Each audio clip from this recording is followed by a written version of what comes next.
This is first-class young lady. The flight attendant Sandra announced, her voice echoing through the cabin as she publicly challenged 16-year-old Amaya Carter.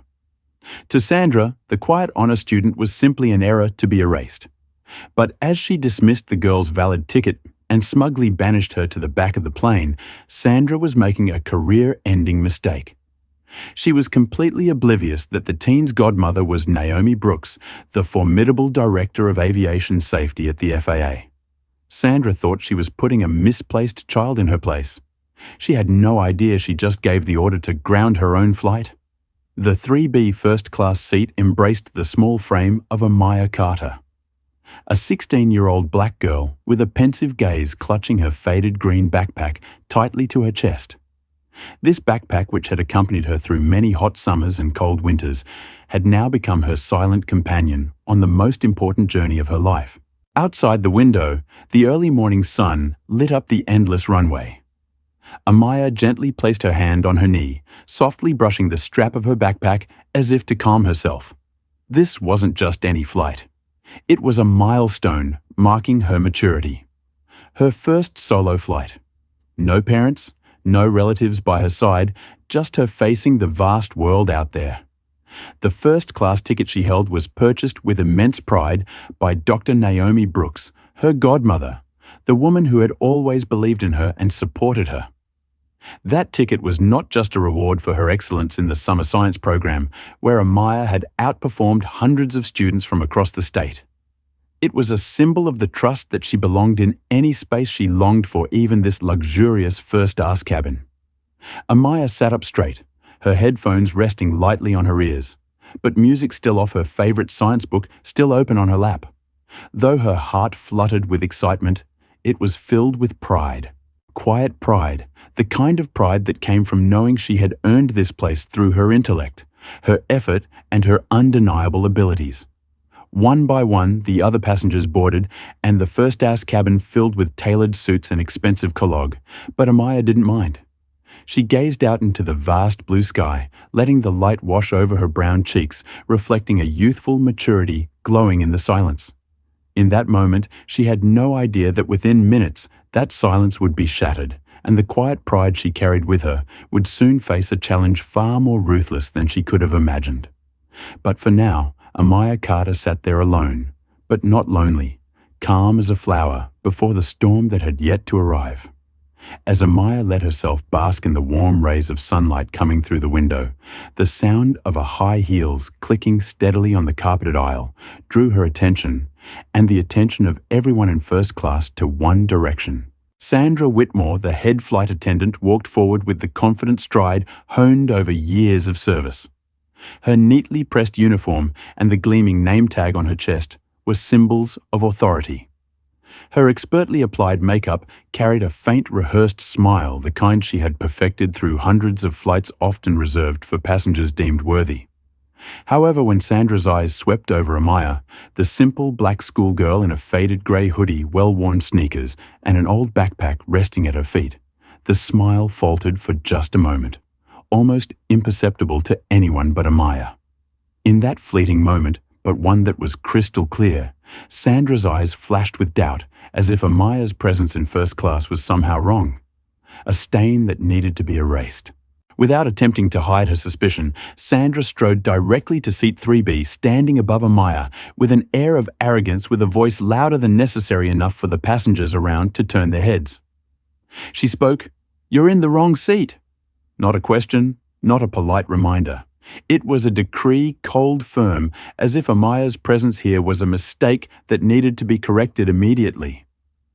Amaya flinched, looking up, her eyes still warm from the sunlight, now met Sandra's cold, piercing gaze. In a reflexive effort to be polite, Amaya softly replied, her voice small but clear, "I think this is my seat 3B. Sandra tilted her body, arms crossed, her gaze scrutinizing Amaya as if she had just said something offensive. She glanced briefly at the ticket peeking out from Amaya's hoodie pocket. A quick, indifferent glance without any real intention of verifying it before she coldly snapped, "This is first-class young lady." The last two words fell from Sandra's lips with a deliberate emphasis, as if the very fact of Amaya being a young lady was reason enough for her not to be allowed in this space.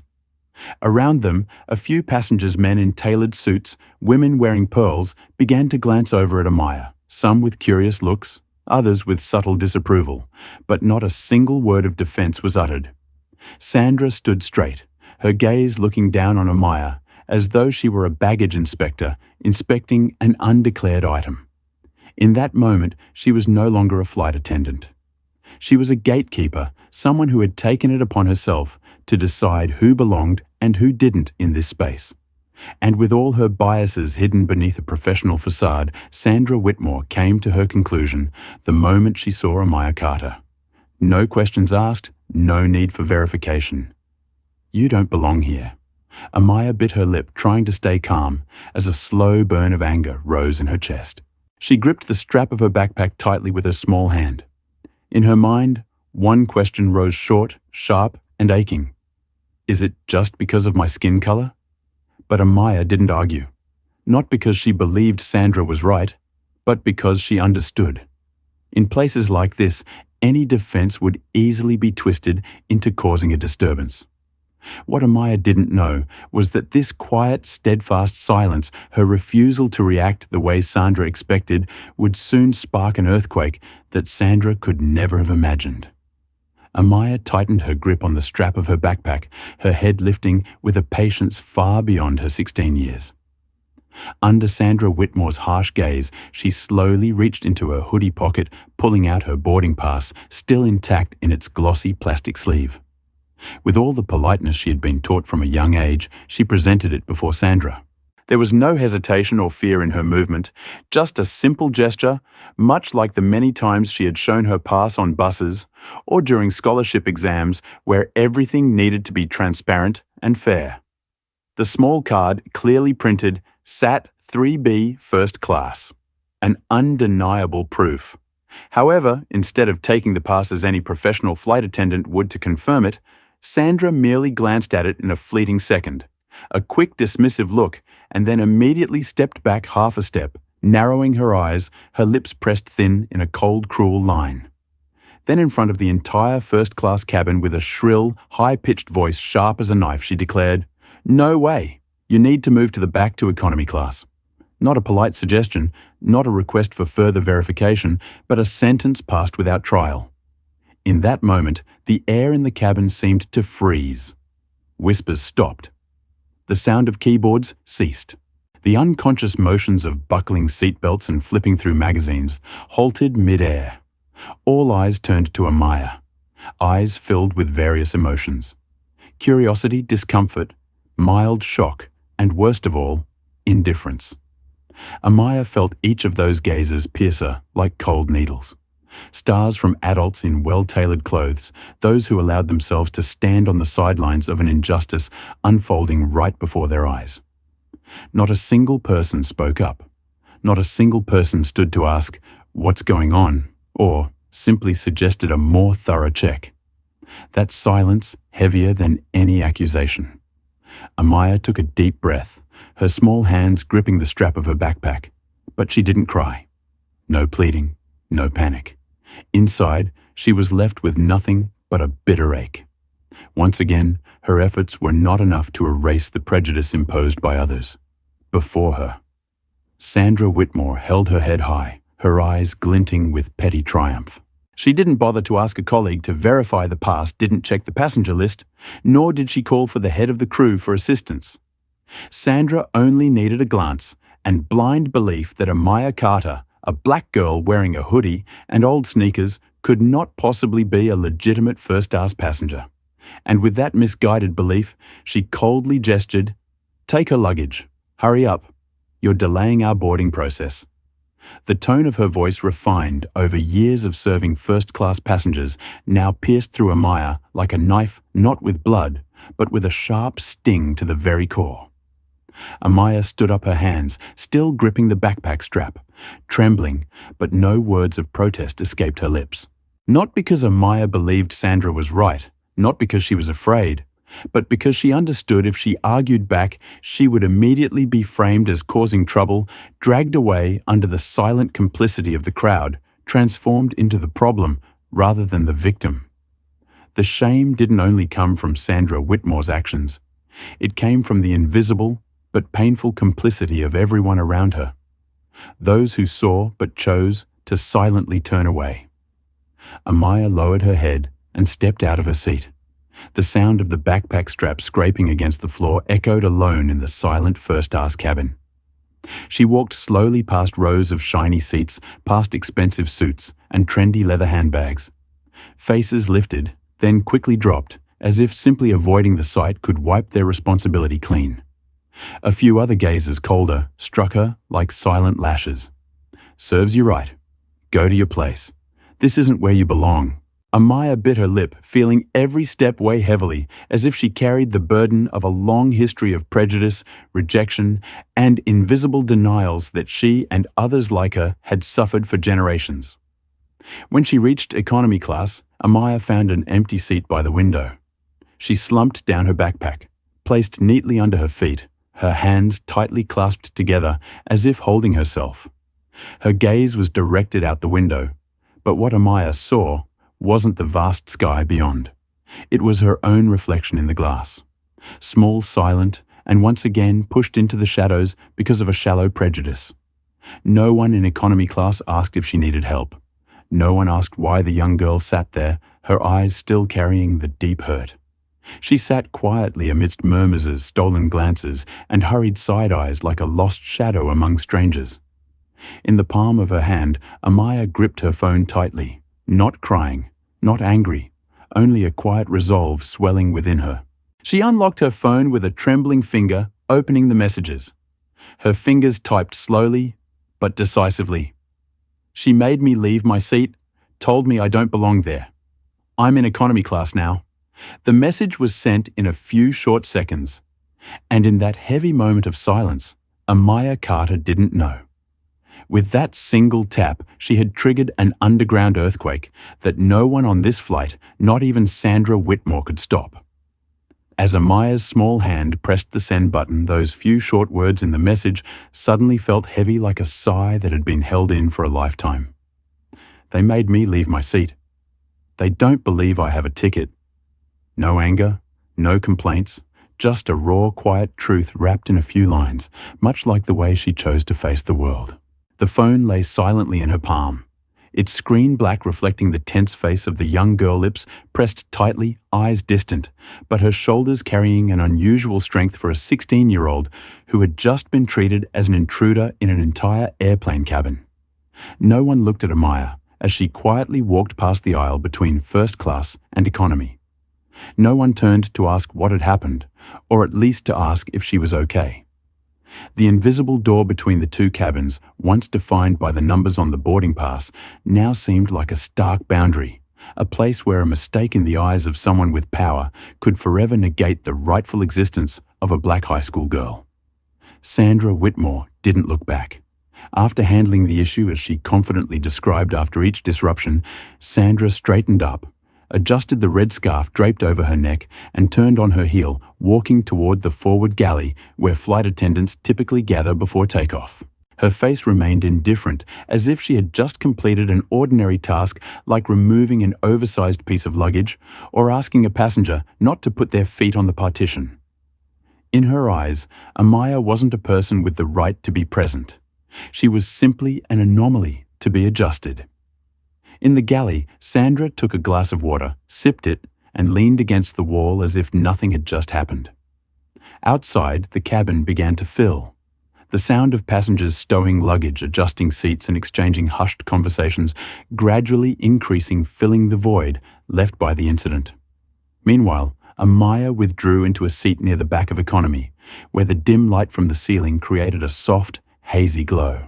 She chose the window seat as she always did when feeling out of place among a crowd. At least outside the window, the sky was something no one could take from her. Her faded green backpack, the item as familiar to her as her own body, was neatly placed under her feet. There was no room left for anger or resentment in her heart.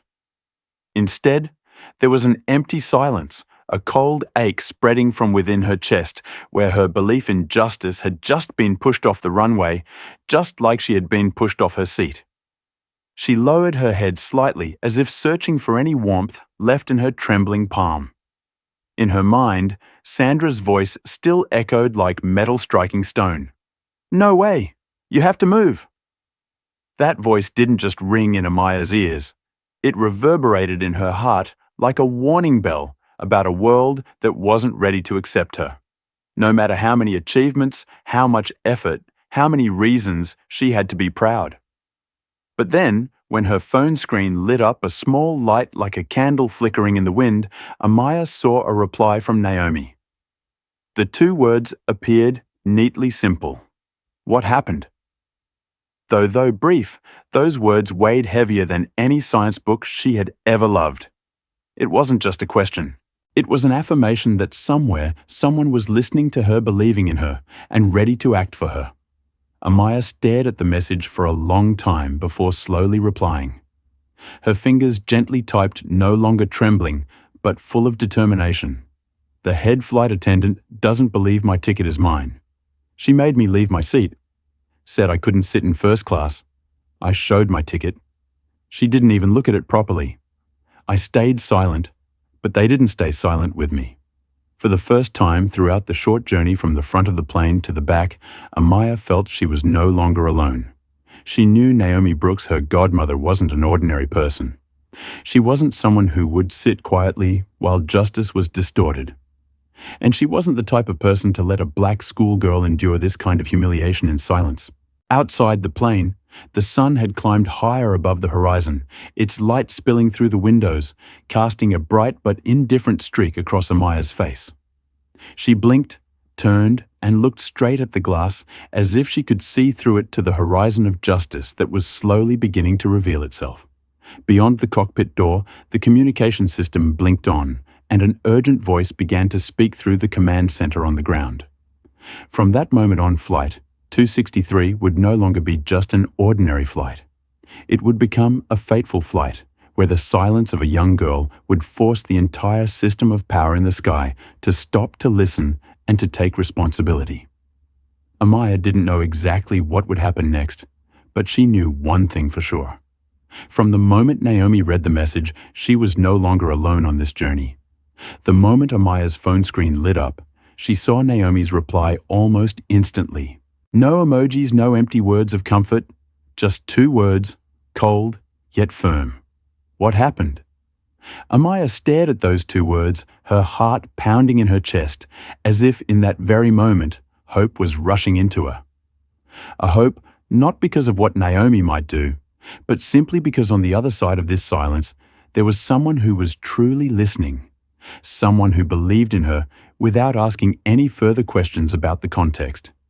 Her hand trembled slightly as she typed back, but this time it wasn't out of fear or shame like a few minutes ago. It was because something inside her was beginning to shift, something akin to strength.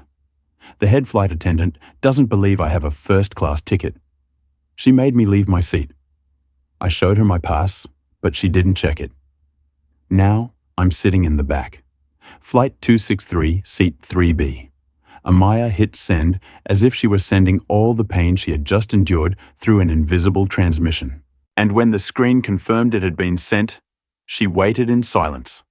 Outside the window, the sun had risen higher, casting a golden glow on the runway as if nothing had happened, as if the world was still calmly passing by, indifferent to the invisible wounds of a 16-year-old girl who had just been erased from a space she should have belonged to. Just seconds later, a new message appeared on the screen. Stay where you are. Don't say anything else. Let me handle it. No additional exclamation points. No empty promises like everything will be okay, or I'll talk to the airline, which adults often say when they don't intend to take action.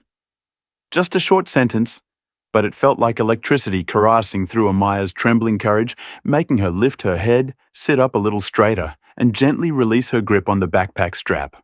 She knew Naomi Brooks was not like other people. Not only was she a loving godmother, Naomi was one of the most powerful and principled women in the aviation industry. The Director of Aviation Safety at the Federal Aviation Administration FAA, who had coordinated emergency internal audits and forced the nation's largest airlines to admit their faults with a single phone call. And now that woman was beginning to act. On the 48th floor of a glass building in the heart of Washington, DC Naomi Brooks was in the middle of an online meeting with the FAA Safety Advisory Board when the message arrived. She silently excused herself from the camera for a few minutes, stood up, and walked to the large window, looking down at the street below. Her gaze sharp, her lips pressed into a straight line. After reading Amaya's last message, Naomi didn't need any further verification. She didn't request a second opinion. She didn't need to know what pressure the flight attendant had been under. She knew exactly what had happened. She had seen it too many times, and this time it had happened to the one person she loved the most. Naomi returned to her desk, dialed the emergency contact line with the flight operations team. Her voice was low, slow, but firm, like a bell tolling against steel. "This is Director Naomi Brooks. I need you to hold Flight 263 from Atlantic Blue, which is preparing to take off from Dallas-Fort Worth Airport. Immediately contact the flight crew." "Reason?" the voice on the other end asked, sounding anxious. "Priority federal complaint about discriminatory behavior and violation of ticket verification procedures regarding a minor passenger in first class. I will send the full documentation later. For now, order the aircraft to remain at the gate until verification and independent inspection are coordinated." The voice from the operations department hesitated for a few seconds, then replied, "Understood. We'll do it right away." Naomi didn't say another word.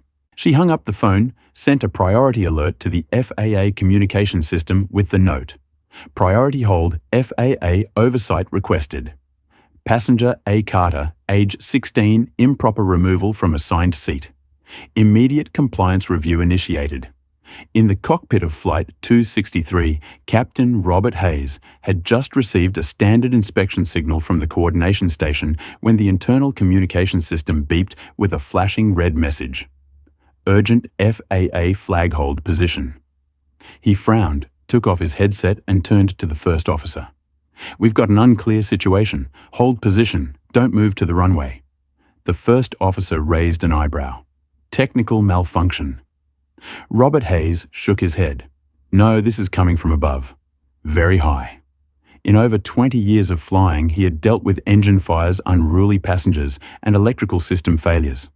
But he had never received a request to stop a takeoff because a passenger had been removed from their seat. He knew that could only come from the FAA, and only one person in the FAA had the authority to act this quickly: Naomi Brooks. He glanced at the passenger's name now listed for review. Amaya Carter, seat 3B, minor verified ticket. A note appeared below. Removed without verification. FAA investigation active. In the front galley, Sandra Whitmore had just taken a sip from her plastic cup when a flight attendant rushed toward her whispering, "The captain just ordered to hold the plane. No takeoff." Sandra raised an eyebrow, surprised. "What's going on?" "A technical issue, not that. There's an order from above. FAA is intervening." The cup in Sandra's hand shook slightly, and condensation on the rim of the cup suddenly felt cold. She didn't say anything else, but a flicker of unease passed through her eyes. She didn't know that a woman standing on the other side of the country had just taken action with a single command, and that wave was about to crash down on her like a storm on a clear day. The FAA's announcement had just come through less than a minute ago, and Captain Robert Hayes was still holding on to the controls when the red light on the dashboard flashed, followed by a firm voice from the priority communication system. "Flight 263, hold at the gate. Do not taxi to the runway. A serious incident is under investigation." The voice left no room for doubt. It didn't carry the tone of a suggestion or hint as it would for delays caused by luggage issues or late passengers. This was a direct command, and the communication frequency made it clear that it came from no one other than the FAA. The Federal Aviation Administration, the only agency with the authority to issue emergency directives even when the plane was ready for takeoff. Captain Hayes placed his headset on the control panel, his brow furrowing instinctively. He had dealt with complex situations, false engine warnings, unruly passengers, even an emergency when a radar system failed while flying over Canadian airspace. But never in over 20 years of flying had he been ordered to halt an entire flight due to a complaint from a passenger before the plane had even taken off. He turned to the first officer, his gaze sharpened quick. FAA directive. Hold at the gate. No taxing. The first officer paused for a moment, then nodded quickly. No further explanation was needed. With a level of urgency from the FAA, all operations had to stop immediately. No arguments, no delays. Robert pressed the intercom system, his voice echoing through the cabin. Ladies and gentlemen, we've just received a request to hold the flight at the gate for a short time to complete some technical procedures. Please fasten your seatbelts and remain seated. We'll provide an update as soon as we have more information.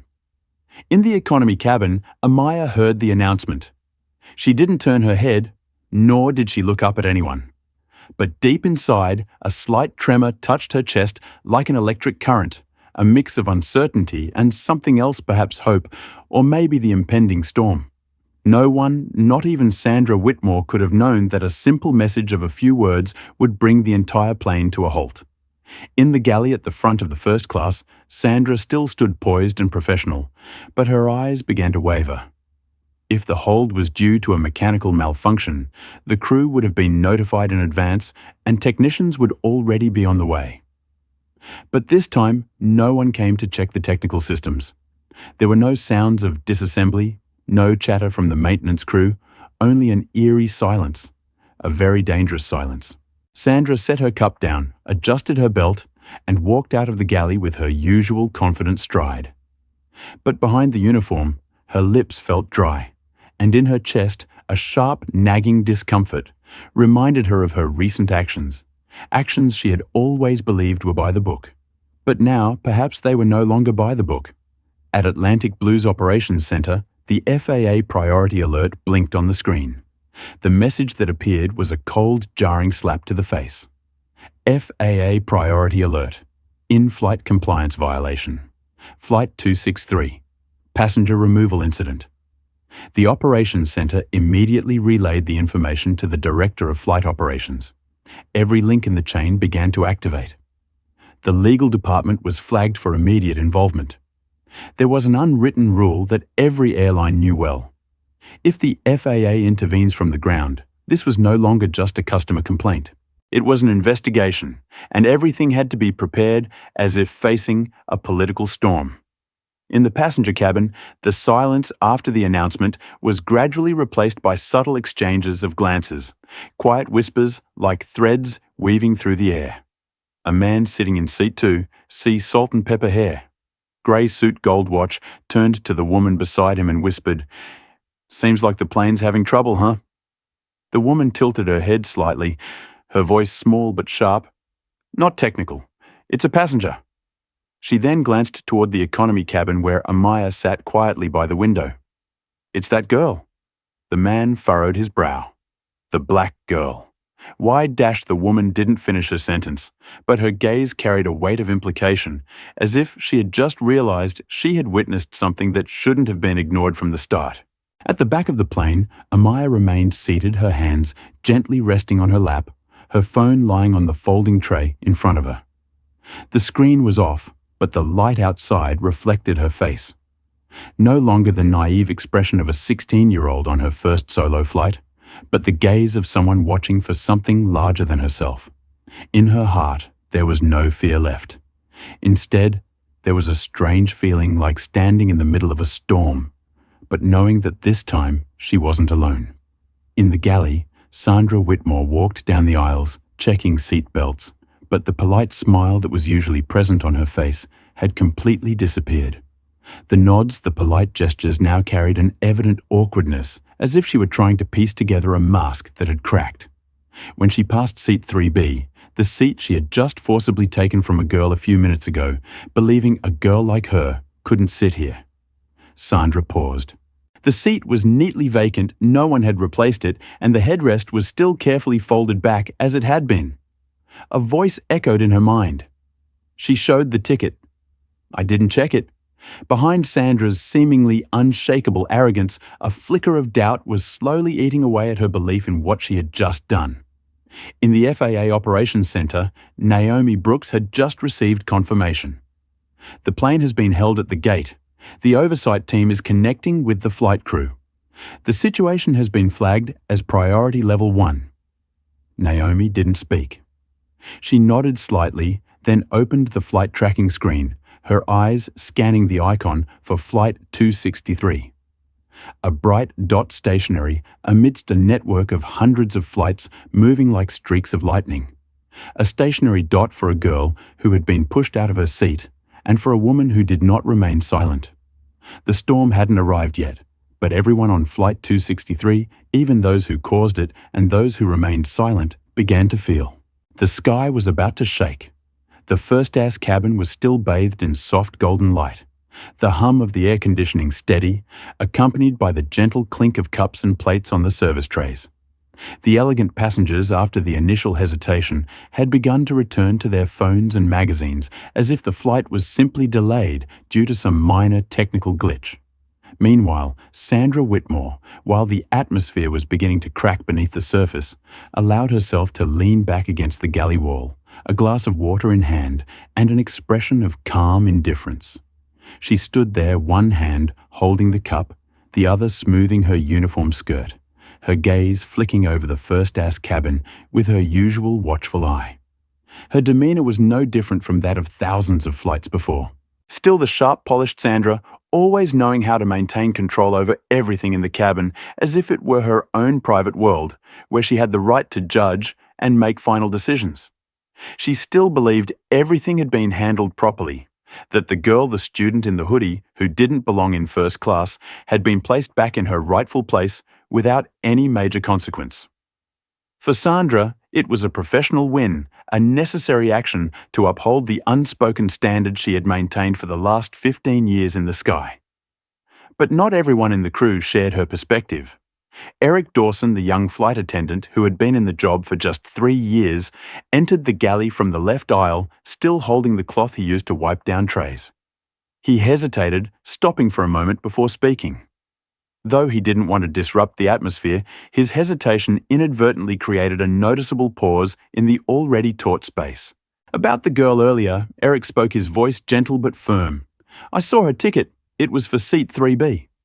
Sandra turned her head toward him, tilting it slightly, as if analyzing whether she should respond or simply ignore him. Then she chuckled softly, a laugh devoid of humor, filled instead with the arrogance masked by years of experience. "Eric, you're still too green. In this profession, looking at a ticket isn't everything." He froze. His eyebrows furrowed for a brief moment. Sandra continued raising her glass of water, as though teaching a stubborn student. "You'll learn over time that not everyone who presents a first-class ticket really belongs here. Some people, just by looking at them, something's off."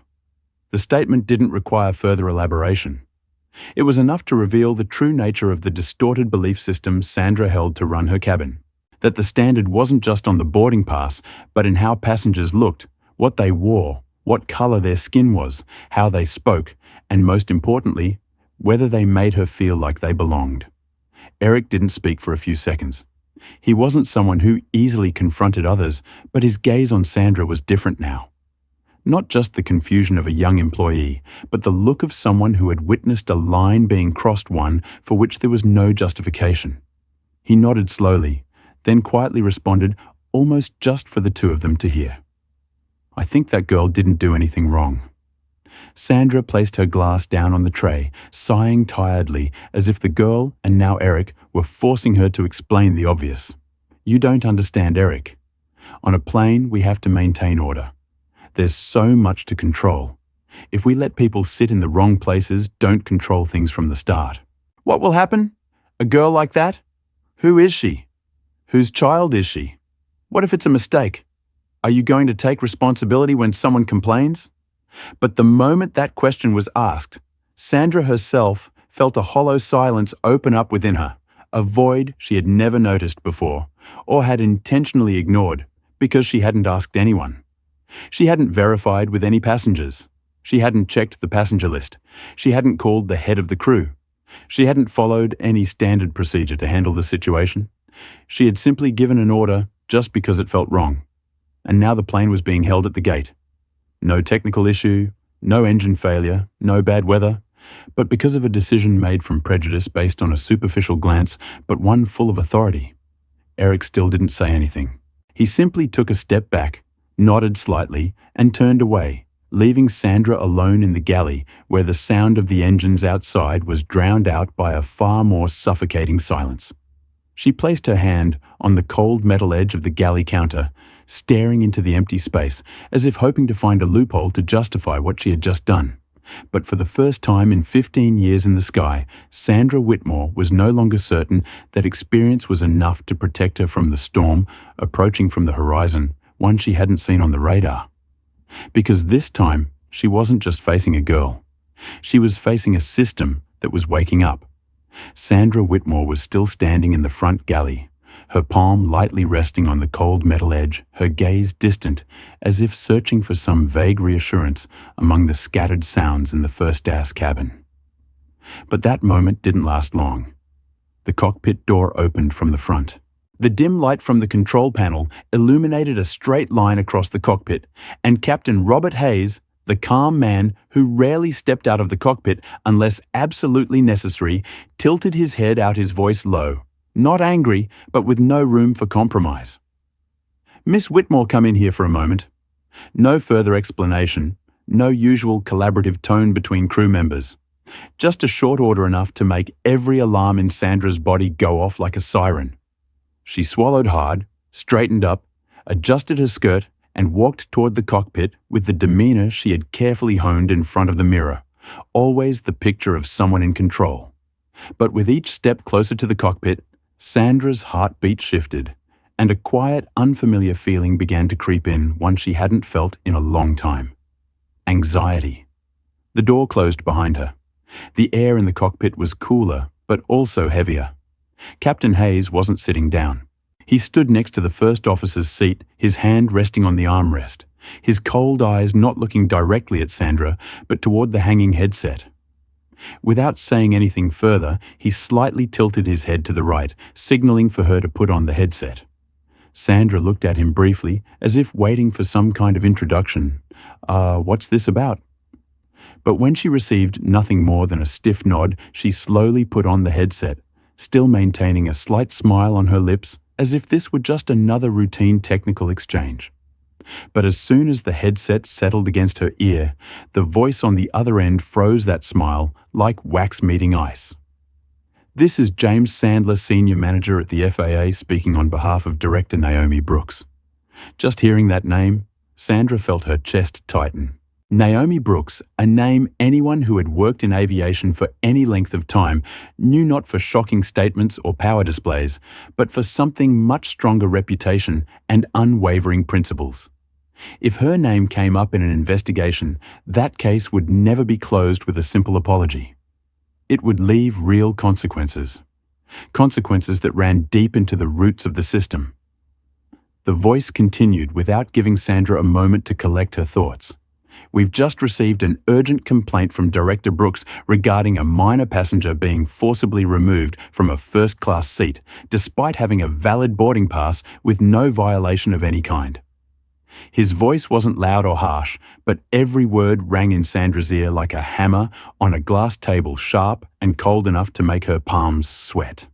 "The passenger's name is Amaya Carter, 16 years old, with a ticket for seat 3B in first class. She was asked to move without any verification of her ticket or coordination with the flight crew." Sandra opened her mouth, ready to respond. A familiar reflex, as she had done many times before when passengers complained. "I just thought that," but James Sandler interrupted before she could finish. "I'm not asking what you thought. I'm asking if you verified the ticket with the passenger list or ground staff before forcing the passenger to leave their seat." There was no room for escape in her words. Sandra fell silent for a heartbeat, then quietly replied, her voice cracking. "No, I just glanced at the ticket. I thought, so you didn't verify. You just relied on your intuition to decide whether a passenger was valid or not." Silence.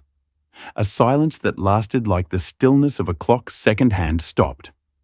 Then James Sandler continued, this time with a voice slower and heavier. "Do you know that passenger is the goddaughter of the FAA director?" And even if she wasn't removing a valid passenger just because you felt they didn't belong in that seat already, violates at least 3 FAA safety principles and internal procedures, doesn't it? Sandra could hardly hear the details anymore. Words like violation of principles, no verification, urgent complaint swirled in her head like a chaotic storm. The 15 years of experience she had once prided herself on, now it couldn't protect her from the undeniable truth.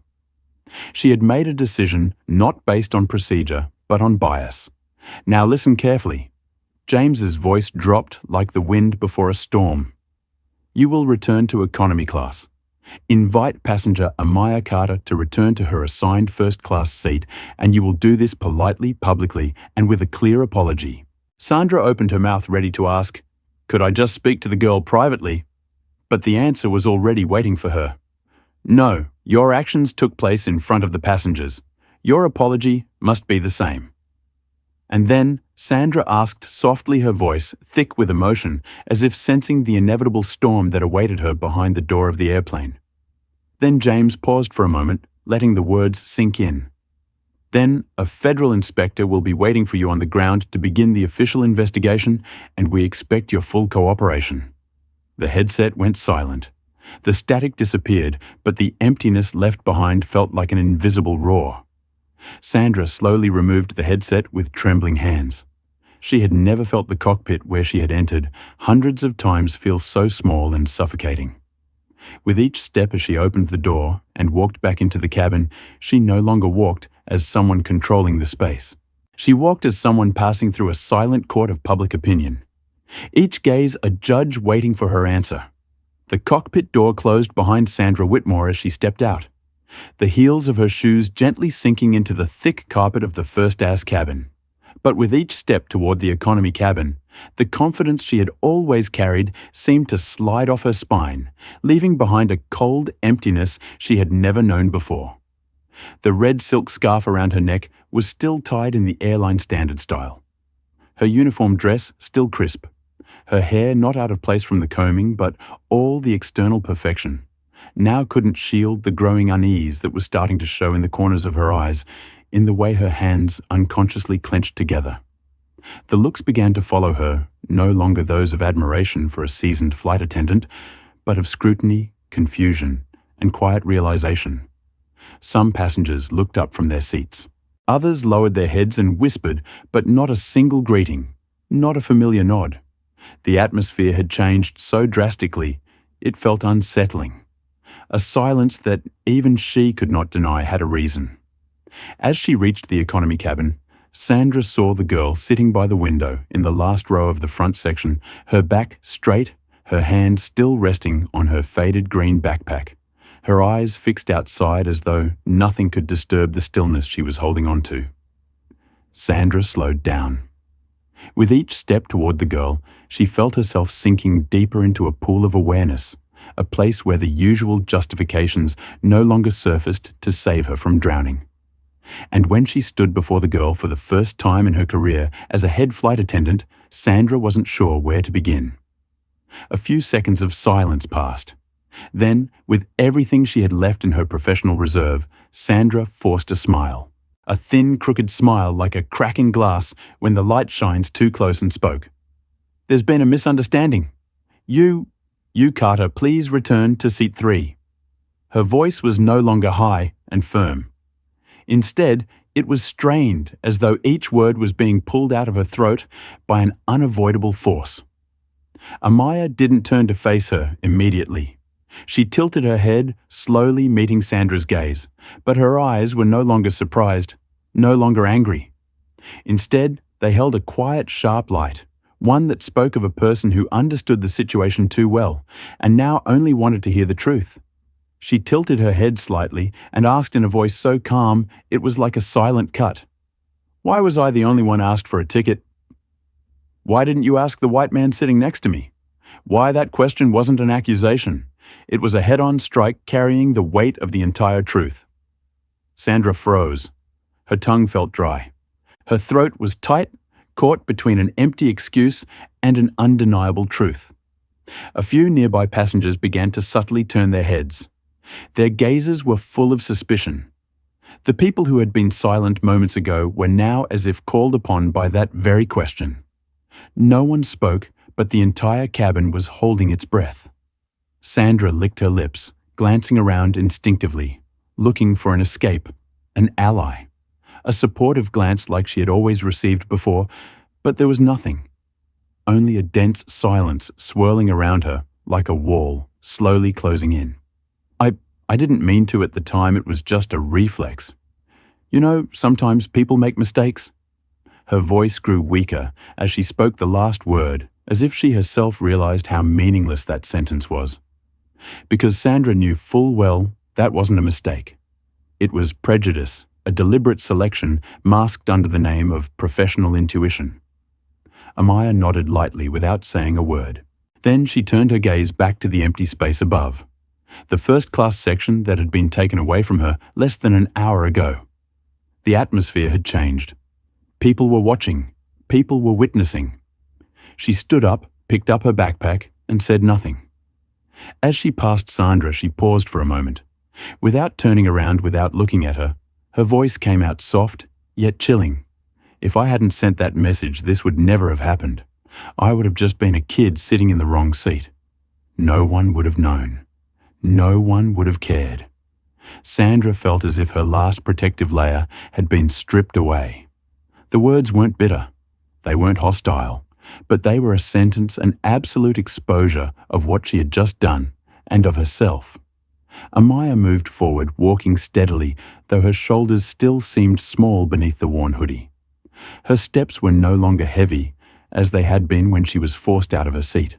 Now, each step was a powerful knock on the invisible door of the system. A door that had been closed to her an hour ago, but was now forced to open. Amaya took each step back to the first-class cabin, the path she had been forced to leave less than an hour ago, in silence and humiliation under dozens of indifferent or skeptical gazes. But this time, everything was different. Not because she walked with pride, or because someone had rolled out a carpet to welcome her. There were no applause, no greetings, no words of encouragement, but the silence was no longer the same as before. It was thicker, more uncomfortable, heavier. Amaya could feel every pair of eyes following her every move. Eyes that had turned away, avoided her, or thought, "This has nothing to do with me." When they saw a girl being dragged from her seat simply because she didn't look like she belonged there. Now those very eyes could not look her in the face. As Amaya passed the first row of seats in the first ass cabin, a woman wearing pearl earrings quickly lowered her head as if remembering something important to check in her handbag. A gay-haired man sitting near her former seat glanced over and then looked out the window, his brow furrowed as if something crucial had come up. No one greeted her, no one asked, but everyone knew. That girl was returning to her rightful place. Amaya stopped at seat 3B, the seat she had been forcibly removed from, as if she were an intruder. The seat was still intact, reclining at the angle she had adjusted it to. The headrest was clean, and no one had taken her seat in the time that had passed. It was as if everything had been waiting for her, not because they respected her, but because they didn't know what else to do. She placed her backpack at her feet and sat down quietly. She straightened her back, her hands gently resting on her thighs. No one told her to be strong, but no one could make her shrink back anymore. A few whispers started to ripple through the rows behind her. Someone cleared their throat. Another adjusted their glasses. A young woman leaned toward her husband and whispered something. Then a middle-aged man from the opposite row spoke very softly, but enough for those around him to hear, "We've been silent in the wrong way." That sentence wasn't directed at anyone in particular. It wasn't aimed at any specific person, but every person in the cabin felt as if it was directed right at them. All those who had witnessed the girl being humiliated, being ordered to leave her seat, heard the head flight attendant's loud commands, but no one stood up to ask why. Those who had the opportunity to stop it from happening and did nothing. Amaya didn't turn her head. She didn't react, but those words still echoed in the air. No need for anyone to repeat them. In the galley at the front, Sandra Whitmore stood alone, Her back against the cold stainless steel cabinet, her lifeless eyes staring at the beam of light filtering through the frosted door. She heard the whisper. Though no one spoke directly to her, she knew that the man wasn't talking about them. He was talking about her, about the actions she had taken, and the silence she had received as a brutal reflection from the collective. Never before in her life as a flight attendant had Sandra felt the cabin become so foreign and oppressive. Everything was still the same. The narrow aisles, the luxurious leather seats, the spotless glasses and cups. But now it no longer felt like her space. It felt like a silent courtroom where every detail was evidence against her. Sandra's gaze fell on seat 3B. The girl hadn't glanced at her once since she had returned. No anger, no resentment. That was what Sandra couldn't bear. If Amaya had been angry, if she had yelled, blamed, or cried, Sandra might have found a reason to justify it. The girl overreacted. But no, the girl didn't need to do anything. She just needed to exist, to sit in her seat and remain silent. And still, she made everyone look at themselves. In the first-class cabin, the atmosphere continued to shift. A few passengers began pulling out their phones, not for entertainment, but to check the news. An internal memo had begun to leak. Flight delayed due to violation of protocol involving a minor passenger. One person whispered, "Isn't that girl the daughter of an FAA official?" Someone else responded quietly, "I heard it's the director of aviation safety." Though no one had confirmed anything, the wave was spreading from the whispers in the cabin to the ground surveillance officers, to the press social media, and even the halls of power. As for Amaya, she sat still, not moving, not smiling, not shedding tears. Her phone screen still dark, but in her heart, she knew Naomi was following every movement. And she also knew something very big was happening, not just for her, but for people like her, the ones who had been pushed aside simply for not looking like they should be there. For the first time during this journey, Amaya gently rested her head against the seat, not to rest, but to allow herself to feel the space that had been taken from her. This time, as someone who truly deserved to be there. The silent wave within the cabin was quickly turning into a widespread tremor, not only among the passenger seats, but also within the crew itself. The exchanged glances down the narrow aisle between the cabins were no longer just filled with curiosity, but now carried a very real sense of hesitation, as if everyone understood what awaited them when the plane touched down. The news that the Federal Aviation Administration (FAA) had officially launched an investigation was no longer just a whispered rumor behind closed doors. In the hands of the head flight attendant coordinating the flight, an internal pager flickered continuously. An unmistakable message from the operations center, clear and undeniable. Flight 263. FAA will board to investigate violation of procedures. Prepare to cooperate. All crew members must report. As soon as the message appeared, the atmosphere in the first-class cabin seemed to fall into a silent, heavy fog, and no one felt it more clearly than Sandra Whitmore. Still leaning lightly against the galley counter, Sandra's eyes tried to maintain composure, but everything inside her was beginning to fracture from within. The words she had just read echoed in her mind like a bell ringing in an empty house. Investigate violation of procedures directly. Report all crew members. Just a few words, but enough to undo the 15 years she had spent building her reputation. Eric Dawson entered from behind his tall, slender frame, quietly navigating through the pressure, trying to maintain professionalism, but clearly unable to hide the tension in his eyes. He stood next to Sandra for a long moment, saying nothing. All that could be heard was the faint hum of the air conditioning, the distant murmur of passengers, and a silence that seemed to force someone to speak first. Finally, Eric leaned in, his voice low and soft, just enough to reach her ears. "They'll ask why you only checked one person's ticket." It wasn't accusatory, it wasn't harsh. But that sentence was like a knife quietly laid on the table, forcing the other person to face it even if they couldn't make excuses. Sandra didn't turn her head. Her shoulders remained straight, but her chest rose and fell with each breath. And when she finally opened her mouth, her voice, this was the first time in the entire flight, no longer held certainty. I don't know. I just thought," but even she didn't believe the word she was about to say. Eric didn't respond, but in his gaze, sympathy had vanished. Only disappointment remained, the disappointment of someone who had witnessed a wrong and realized they had been silent. Sandra suddenly turned her face, meeting the younger eyes of her colleague, which had turned much colder.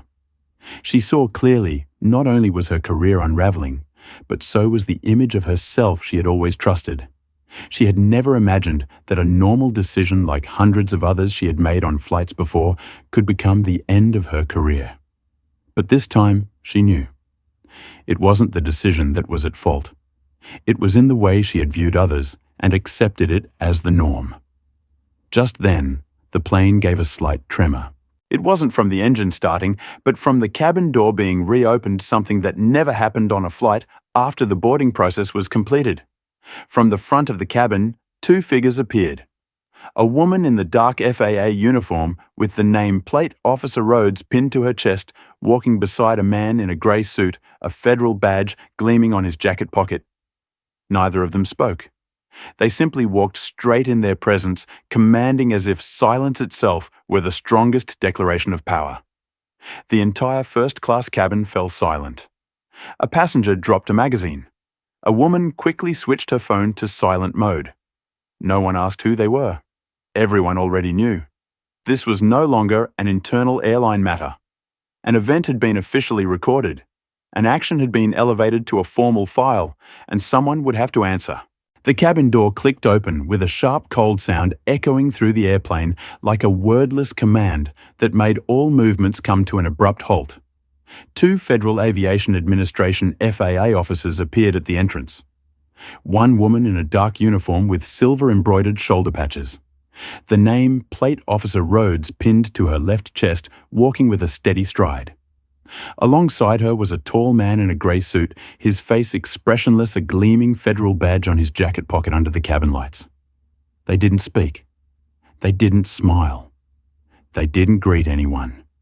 Their mere presence was enough to make the entire first-class cabin feel suffocating, like the air had been sucked out with just 2 steps. Amaya Carter lifted her head from seat 3B, her eyes quietly following the two figures. She didn't say anything. She didn't react. But in those deep brown eyes, there was a new light, one of confirmation, as if what all the adults around her had been doubting for the past several minutes was now sealed by the undeniable reality. She wasn't wrong, and what had happened could not be wiped away with a wave of the hand. The two officers walked straight to the cockpit. Captain Robert Hayes greeted them with a solemn nod and stepped back as if handing over the control of the plane to a higher authority. After a few brief exchanges in low voices, Officer Rhodes turned back, scanning the cabin as though searching for a reaction. Then, with a clear but not loud voice, she spoke. "We need to speak with Head Flight Attendant Sandra Whitmore." No one moved. No one needed to ask anything further. All eyes immediately shifted toward the front of the first-class cabin where Sandra was still standing her back, stiff her hands lightly gripping the metal counter behind the galley. Her face was pale, her chin trembling, her eyes staring blankly into the distance as though, by not looking back, everything might disappear. But reality had entered the cabin, and it didn't need her to look to exist. Eric Dawson subtly moved aside as though instinctively clearing a path.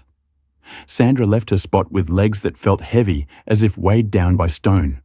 No one forced her, but each step she took toward the front of the plane felt like an invisible escort, where the sentence had already been passed, just waiting to be read aloud in the merciless silence of the dozens of witnesses. When Sandra reached the front, the man in the grey suit extended his hand, not to shake, but to guide her out of the cabin. There were no handcuffs. No one was pulling her along.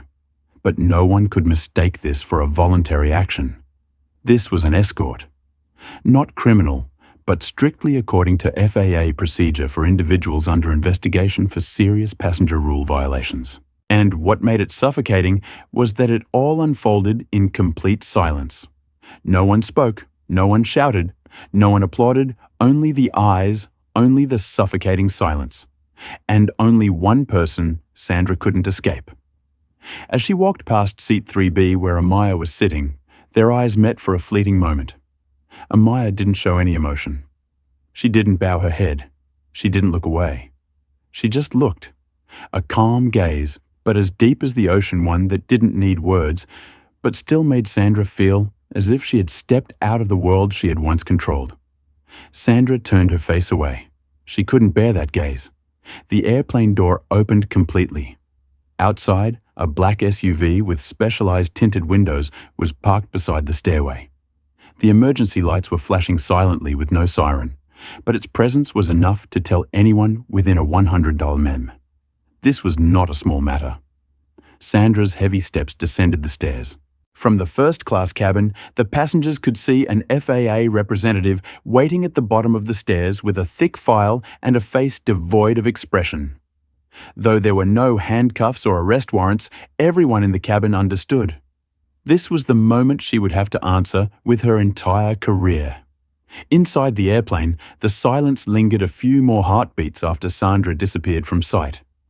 Then a young man, in seat 2C, the one who had said, "We've been silent in the wrong way," turned to the woman next to him and whispered, "I think for the first time I understand what civic responsibility means." The woman didn't reply, but she gently squeezed her husband's finger as if holding on to something fragile but real. At seat 3B, Amaya closed her eyes. Not because she was tired, not because she wanted to escape, but because she knew one door had closed for someone, and another door wider, fairer, had just opened for all the people like her. Sandra Whitmore descended the airplane stairs, disappearing into the black SUV, accompanied by two FAA officers, leaving behind a first-class cabin, filled with a silence so profound it felt as though her very presence had been the unnoticed noise that everyone failed to recognize until it was gone. The cabin door closed, and the faint whine of the locking mechanism echoed like a soft period, marking the end of an event no one had expected to witness when they boarded the flight. But no one rushed to grab their luggage. No one tried to push their way out, like during typical delays. They remained seated, as though the cabin had transformed into an unwitting theater, and they were the audience forced to open their eyes and see what they had so often turned away from. In seat 3B, Amaya Carter remained still. She didn't cheer. She didn't shed tears. She didn't pull out her phone to take photos or record the moment. There were no victory gestures, no nod of satisfaction. Just a 16-year-old girl wearing a simple hoodie, her hair neatly tied up, sitting up straight in the middle of first class, with such composure that the entire cabin seemed to adjust its breath to match hers. Outside the window, the black SUV had driven away, leaving only a faint red glow on the runway under the hazy sunlight. Amaya continued to watch, not with a look of revenge, but with a long, deep gaze as though she knew. Justice doesn't come with blood and fire, but through the perseverance of those who refuse to run away. An older man sitting in seat 1C turned to his wife, whispering so softly, as if afraid to lose something sacred that they had just witnessed.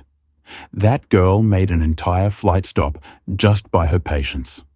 The woman nodded, then almost instinctively looked toward Amaya as though she wanted to say something, but instead just placed her hand on her chest, where for the first time throughout the flight, she felt something like respect stirring. The cabin announcement came on gently. "We kindly ask passengers to prepare to disembark. Disembarkation will be conducted by row. Please remain seated until you are called." The wave of movement was slow.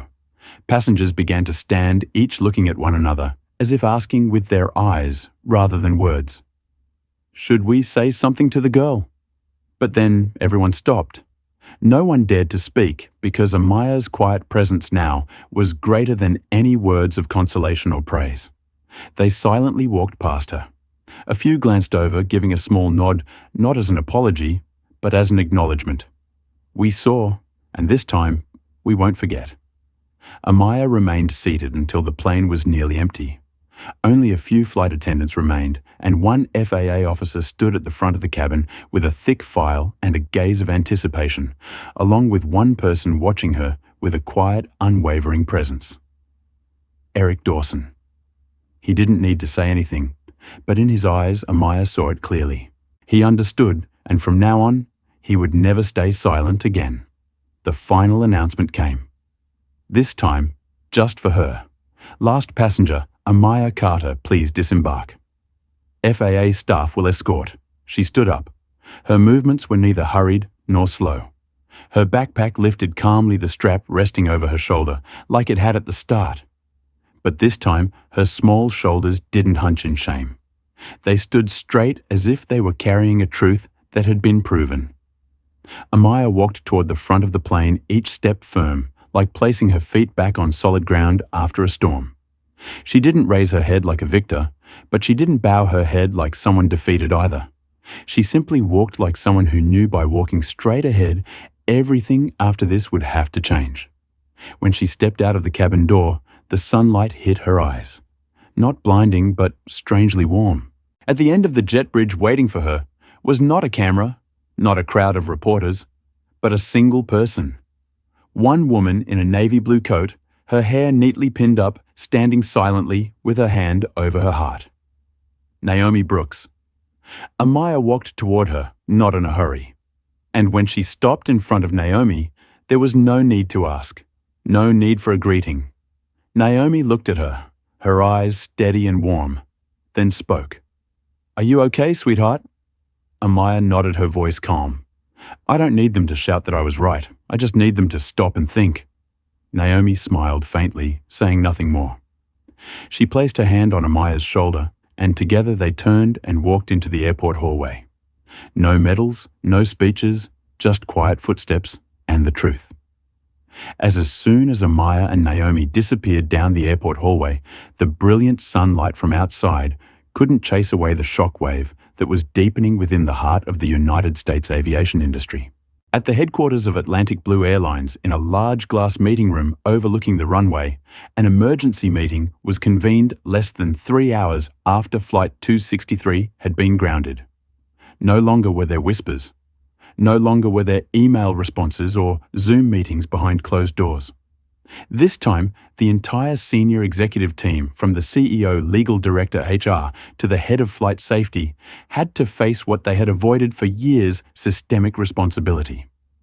The short memo from the FAA arrived first, neatly tucked into a cold white file.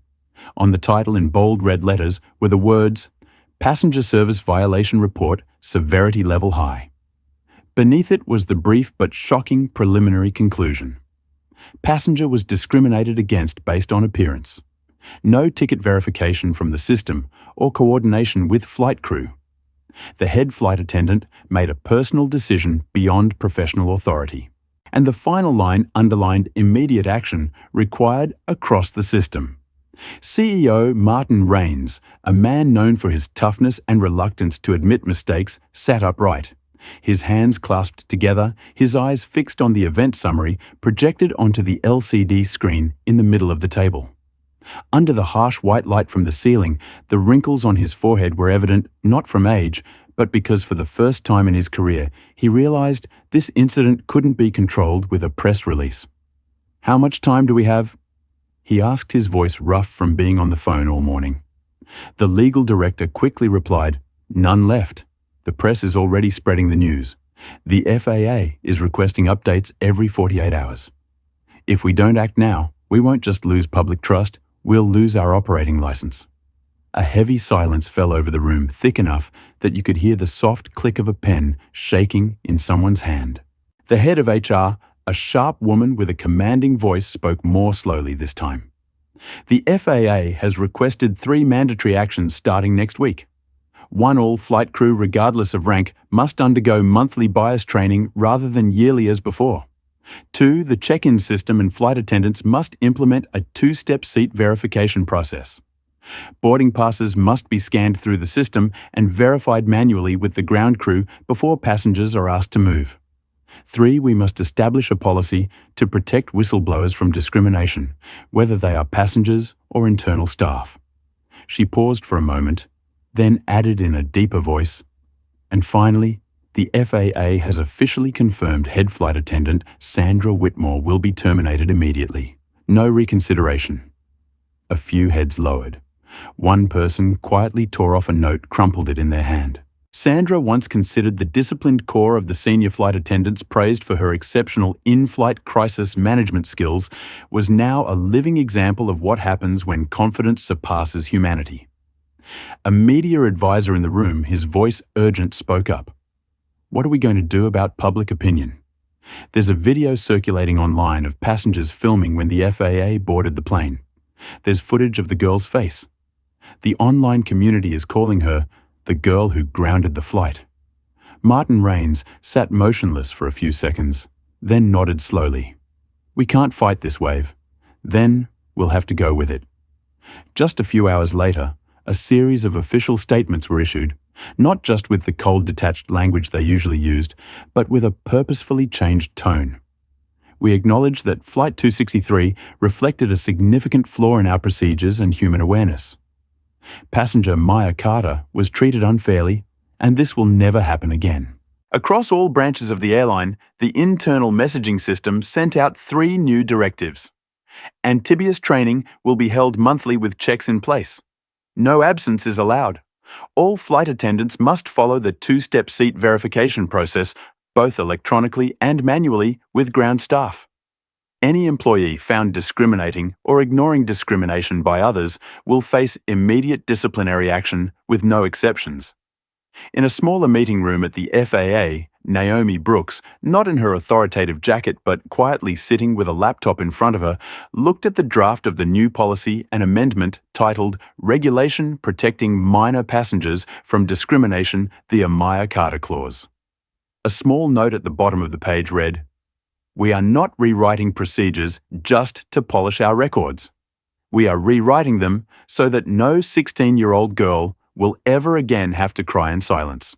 When the memo titled the Amaya Carter Clause was approved and sent to all airlines across the United States, the name of that 16-year-old girl officially entered the system not as an internet phenomenon, but as a part of the legal, cultural, and human structure of the aviation industry. Amaya knew this, but she didn't smile. She didn't see herself as a trailblazer. She simply wanted to return to being a normal student, one who shouldn't have to prove she deserves respect. As major news outlets tried to contact Naomi for interviews and renowned magazines invited Amaya for cover photos and to tell her story with headlines like "The Girl Who Changed the Sky," she quietly declined them all, not out of fear, not out of a desire to run away, but because what she did was never meant to be seen. She just wanted to be seen as visible. Yet despite her silence, the story of Flight 263 continued to be told everywhere and in a way that no one could ignore. At flight attendant training centers across the US, a video clip from the internal cabin cameras of Flight 263 was added to mandatory training programs. It wasn't just a lesson in how to handle a passenger issue. It was a vivid reminder of the damage caused by unconscious bias. Something that could start with an innocent question, but bury the dignity of a person. At high schools, particularly in citizenship and sociology classes, teachers printed out summaries of the incident along with discussion questions. What would you have done if you were the person sitting next to Amaya that day? The story was no longer just an event. It had become a lesson not in textbooks, but one that left a deeper mark than any chapter. One day, at a small meeting of a student advisory group at a high school in Seattle, a black freshman with curly hair stood up after watching the video reenacting the flight. That girl didn't need to scream. She just needed to hold on to her belief. And that's why the adults had to listen. The supervising teacher didn't say anything. But that very day, the school added a new unit on professional bias to the orientation program for office staff and security. At an aviation industry symposium in Atlanta, Naomi Brooks, this time, not as a director buried in reports, but as the keynote speaker, stepped onto the stage in a simple dark blue suit without any flashy slides, holding just a printed photo on faded paper. Amaya, sitting in seat 3B, quietly sitting straight, her hands resting on her backpack. She said, "This is how a revolution begins. Not with a bang, not with violence, but with a girl who refuses to leave the seat she deserves." The entire hall stood still, and for the first time in many years, no one laughed. No one clapped in the usual social way. Everyone sat quietly to hear that silence resonate in their hearts. At a university seminar, when Amaya finally agreed to appear, not on television, but in a private class for students studying passenger management, she was asked, "How did you remain calm when everyone turned away from you?" The girl paused for a few seconds, then answered slowly, "Because I knew I didn't do anything wrong, and I knew someone would stand by me." The answer didn't stir intense emotions. It didn't make anyone cry or cheer, but it made every gaze drop because everyone was asking themselves, would I be the one to stand up or stay silent again? What about Sandra Whitmore? She disappeared from the professional radar, her industry record marked with a red flag. No airline daring to sign a new contract with her. She wasn't arrested. She wasn't paraded as a villain in the media. But in the flight attendant community, her name became a warning bell. Every new training lesson now begins with one line: don't become another Sandra Whitmore. Not because she was cruel, but because she believed that prejudice was experience. And that made a girl have to leave the seat she had rightfully earned. On a quiet evening, Amaya sat by the window holding a hot mug of cocoa, her eyes looking at the sparkling stars outside.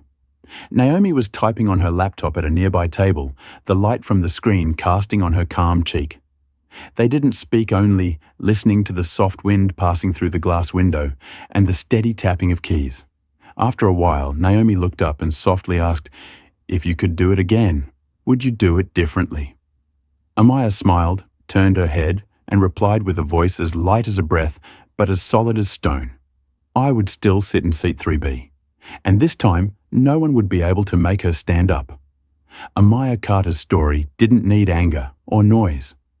Just through silence, through an unwavering belief in justice and human dignity, she made the entire aviation industry look at itself.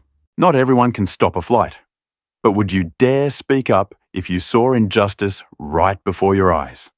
If this story touched your heart, please hit like, share with those you care about, and subscribe to the channel to not miss the next inspiring journeys. Let's spread values that make the world a better place.